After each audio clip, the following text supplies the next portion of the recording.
us welcome the pupils, teachers, guardians of Pateros Catholic School who are joining us in this Eucharistic celebration. Welcome to the Manila Cathedral. Pateros Catholic School was my assignment from 1997 to 2001. So, fetus pa lang kayo nun siguro.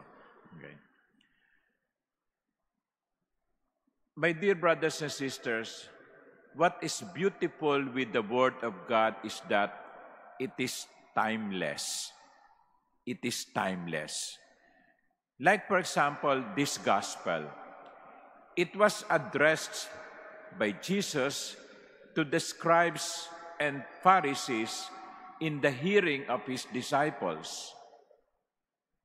And yet, even if this was addressed to them 2,000 years ago, the words still ring true today. Totoo pa rin siya. Napapanahon pa rin siya kahit ngayon. I'll give you two sentences in the gospel that will prove my point. First, Jesus said about the scribes and Pharisees, they preach, but they do not practice. Oh, hindi ba totoo yun? They preach, but they do not practice. Totoo yan. Lalo na sa akin bilang pari. Yung mga sinasabi ko, madalas hindi nakikita sa buhay ko. At totoo din niya sa inyo. Huwag niyo sabihin kami lang yung mga pari ang apektado dito. It is true even to many of the people today. They say good words. They say beautiful words. We say nice words. And yet, we lack the practice. Kaya tuloy, yung ibang mga kabataan, hindi na naniniwala sa mga matatanda. Kasi sasabihin nila, ang galing-galing lang naman magsalita niyan eh. Pero hindi naman niya ginagawa. And I think that is a warning to us. That is a warning to us. Especially if we have children in the house. If we have grandchildren with us. These children look up to us. Pinagmamasdan nila ang ating ginagawa. Tinitignan nila ang ating ginagawa. Kaya kapag ang ginagawa natin ay hindi tugma sa ating sinasabi, hindi sila maniniwala. Katulad yan ng isang tatay na sinasabihang, anak huwag kang maninigarilyo masama sa katawan yung paninigarilyo. Habang sinasabi niya yun, humihitit siya na sigarilyo. How can he be credible to his child? That is a fair warning to us.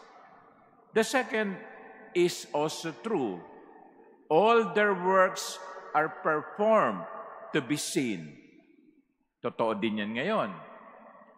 May mga Katoliko, pupunta pa ng Quiapo, o kaya sa Baclaran, papahid ng panyo sa paanan ng Nazareno, at titignan, kunan mo naman ako ng picture, no?